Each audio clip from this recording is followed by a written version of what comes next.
तो वेलकम है दोस्तों, नमस्कार है आप सभी का। चलिए शुरू करते हैं आज का टॉपिक। ठीक है, तो आज हम लोग बात करने वाले हैं माइनर पेपर इकोनॉमिक्स के बारे में, और यह काम देगा आपका रांची यूनिवर्सिटी और एनपीयू यानी कि नीलांबर पीताम्बर यूनिवर्सिटी पलामू और रांची यूनिवर्सिटी के लिए। दोनों का सेम सिलेबस है। ठीक है, पहले सिलेबस मैं दिखा देता हूँ। माइनर पेपर, इसी को पहले हम लोग आईआरसी पेपर के नाम से जानते थे। ठीक है, और इंट्रोडक्टरी रेगुलर कोर्स है इसका फुल फॉर्म आईआरसी का। अब तो हालांकि चेंज हो गया, अब माइनर हो गया है। ठीक है, तो इसमें आपको पढ़ना है इंट्रोडक्टरी इकोनॉमिक्स यानी कि अर्थशास्त्र का परिचय। अभी मैं हिंदी इंग्लिश दोनों में क्वेश्चन दिखाऊंगा। ठीक है, टेंशन मत लीजिए, आप बोलिएगा केवल इंग्लिश से दिखा रहे हैं। तो पेपर 75 मार्क्स का होगा। किस टाइप से रहेगा, देखिए 1 मार्क्स वाले 5 क्वेश्चन आएंगे, 5 मार्क्स वाले 2। ये हो गया ग्रुप ए 15 मार्क्स का। ग्रुप बी आएगा 60 मार्क्स का, जिसमें 15 मार्क्स वाले किसी 4 प्रश्नों का आंसर करना होगा। ठीक है, ये हो जाएगा 60 मार्क्स। पास करने के लिए 75 में आपको 30 नंबर लाना है। अब क्या क्या पढ़ना है वो चीज़ जान लीजिए। तो देखिए, आपको पढ़ना है ये सारे टॉपिक्स। ठीक है, मैंने यहाँ पे कवर कर दिए हैं। 1 मिनट में इसका हिंदी भी दे दूँगा, जब वो वीडियो दूंगा ना आप लोग को पीडीएफ, उस टाइम इसका हिंदी भी दे दूँगा। ठीक है, अब चलिए कुछ क्वेश्चन मैंने किए हैं आधा अधूरा, क्योंकि टाइम नहीं था मेरे पास और आप लोग का एग्ज़ाम आ गया है। ठीक है, मैं सुबह जस्ट उठा हूँ, अभी तक मुँह भी नहीं वॉश किया हूँ यार। ठीक है, अच्छा से मतलब ब्रश व्रश करके तुरंत फटफटा के कुछ काम नहीं किया हूँ। चलिए देखते हैं, अर्थशास्त्र की परिभाषा दें तथा किसी अर्थव्यवस्था की केंद्र समस्याएं कौन सी हैं ये बताने हैं। ठीक है,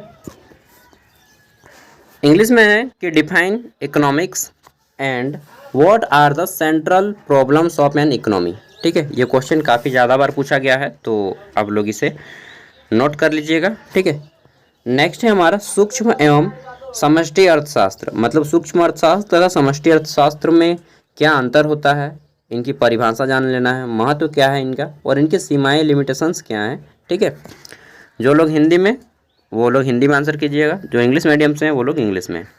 नेक्स्ट है हमारा ह्रासमान सीमांत उपयोगिता के नियम की व्याख्या करें तथा मांग के नियम को यह कैसे प्रभावित करता है, यह भी आपको बताना है। ठीक है, इंग्लिश में है कि explain the law of diminishing marginal utility. ठीक है, और फिर पूछा गया है कि and how it effect the law of demand.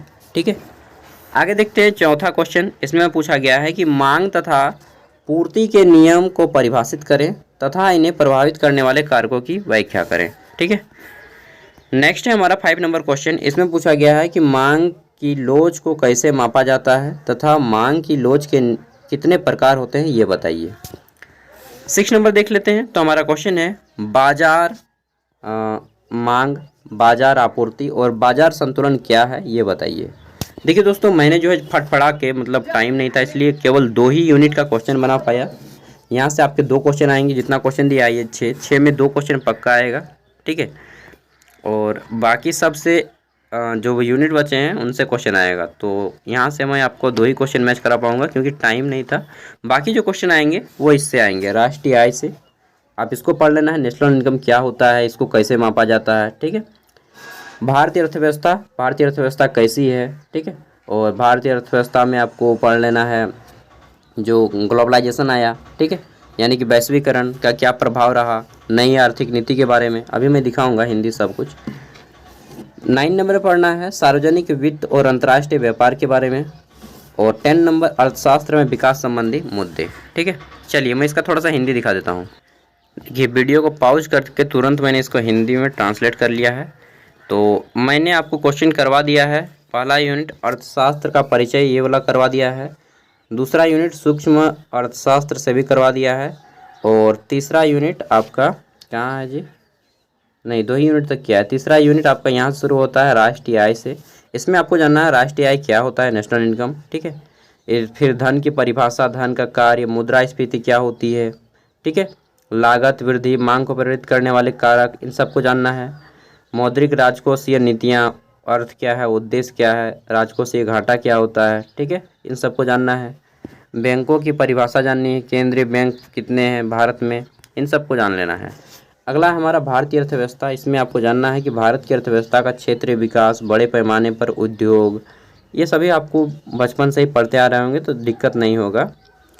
फिर है हमारा यहाँ पे सार्वजनिक वित्त और अंतर्राष्ट्रीय व्यापार के बारे में।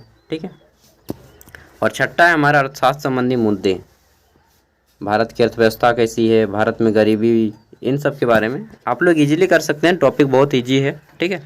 तो मेरी ओर से ऑल द बेस्ट है। अभी फ़िलहाल जितना क्वेश्चन दिया हूँ इन सभी क्वेश्चन का 50-50 वर्ड करके आप पढ़ लीजिए और 50-50 वर्ड लिख लीजिए। इतना लिख लीजिए, डेफिनेटली आप एग्ज़ाम में अच्छा स्कोर कीजिएगा। बाकी ऑल द बेस्ट है आप सभी को। एग्ज़ाम होने के बाद क्वेश्चन पेपर सेंड कर दीजिएगा। Thank you. एंड जल्दी से मैं आपका जो अदर सब्जेक्ट है जैसे कि MIL हिंदी हो गया, ठीक है, जिसको अब AEC हिंदी कहा जाने लगा है, फिर अंडरस्टैंडिंग इंडिया है और अदर जितने सब्जेक्ट हैं उन सबको मैं जल्दी जल्दी करवा दूंगा, ठीक है। Bye, all the best. जाइए एग्ज़ाम दीजिए और बाइक में स्टंट वगैरह मत कीजिएगा प्लीज़ यार, ठीक है, नहीं तो फेरा हो जाएगा।